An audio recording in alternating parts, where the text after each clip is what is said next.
Bismillahirrahmanirrahim. Assalamualaikum warahmatullahi wabarakatuh. Di sini kami kelompok 11 akan menyampaikan dan memaparkan materi terkait hukum dan sistem perkawinan adat. Nah, di sini saya selaku materi pertama akan menyampaikan beberapa pembahasan terkait hukum perkawinan adat. Jadi perlu kita ketahui bersama bahwasanya dalam perkawinan adat ini juga ada beberapa macam hukum. Dan salah satunya kalau ditinjau daripada hukum Islam itu ada 4 bagian.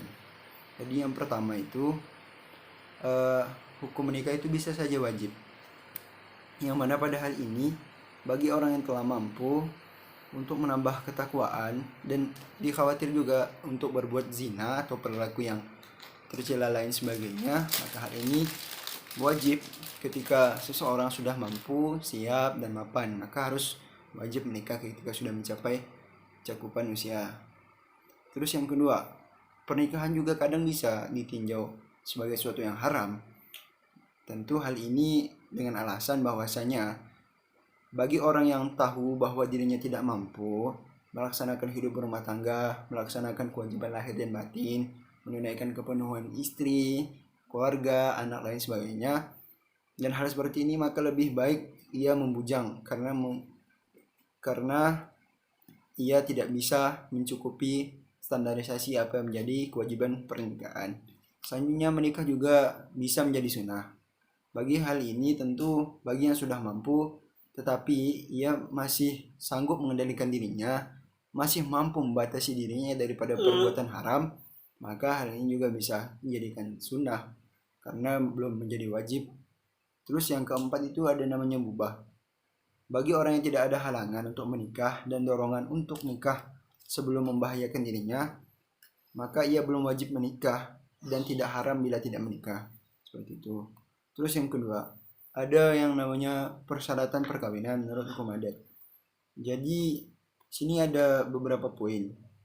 Yang pertama itu adanya persetujuan. Daripada hal ini, menurut hukum adat secara pribadi bahwa setiap orang yang sudah dewasa tidak bebas menyatakan kehendaknya untuk melakukan perkawinan tanpa persetujuan orang tuanya atau kerabatnya atau keluarganya. Maka daripada hal ini, sebelum melakukan kejenjang yang lebih serius, ada kalanya kita meminta restu, minta ridho, permohonan kepada keluarga kita, kerabat kita akan hal ini. Maka hal ini juga sangat penting untuk kita ketahui bersama bahwa hal ini tidak semata-mata ketika. Baik, di sini saya akan melanjutkan materi yang telah dijelaskan oleh pemateri pertama, yaitu saudara Saudi.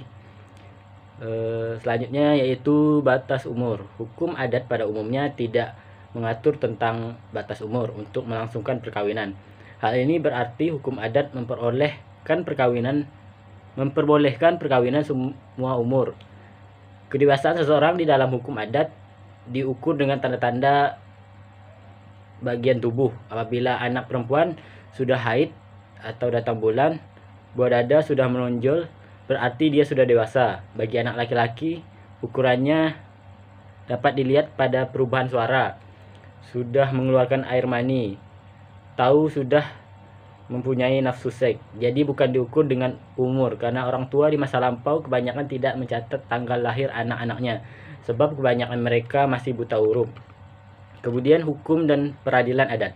Apabila membicarakan tentang peradilan menurut sistem hukum adat, maka kita mengenal sistem peradilan dalam menyelesaikan perselisihan di antara warga masyarakat hukum adat, yang pada umumnya bersifat perdata dan sampai sekarang masih berlaku.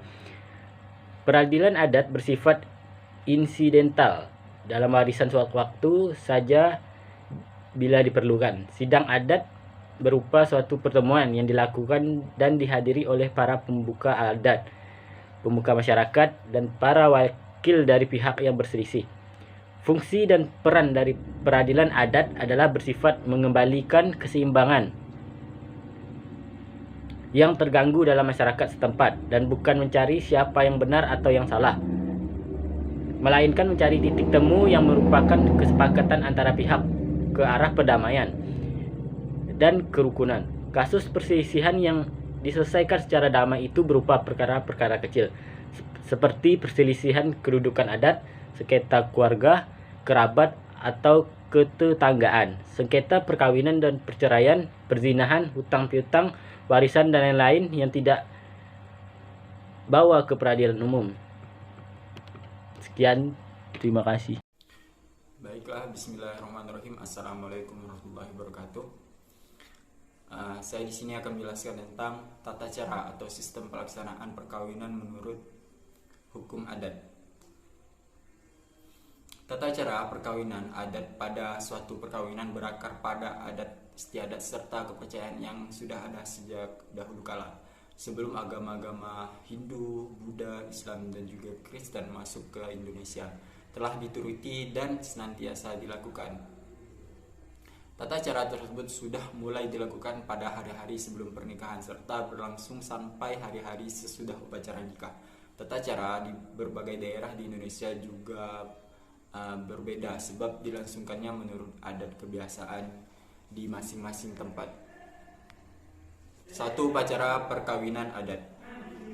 Tentang upacara perkawinan tidak diatur dalam perundangan. Kesemuanya diserahkan kepada para pihak yang bersangkutan menurut adat atau agamanya masing-masing. Jadinya perkawinan tanpa upacara adat kebiasaan dalam masyarakat dapat saja dilakukan, asal saja dilakukan tata cara perkawinan yang telah ditentukan dalam perundangan. Dengan demikian, upacara perkawinan itu pelaksanaannya menyangkut hukum adat dan hukum agama.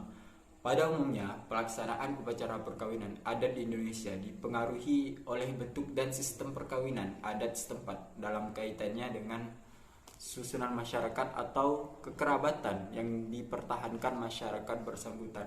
Bentuk perkawinan itu ada istri ikut suami dalam kurung kawin jujur, suami ikut istri dalam kurung kawin semanda, atau suami istri bebas menentukan sendiri, yaitu kawin bebas, atau juga dalam bentuk campuran dalam perkawinan antara adat atau suku bangsa dalam masyarakat yang kian bertambah maju.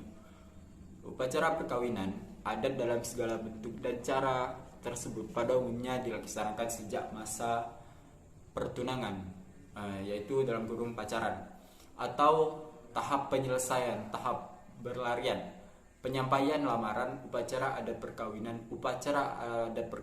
upacara keagamaan, dan terakhir acara kunjungan mempelai ke tempat orang tua atau menantunya. Sekian, terima kasih.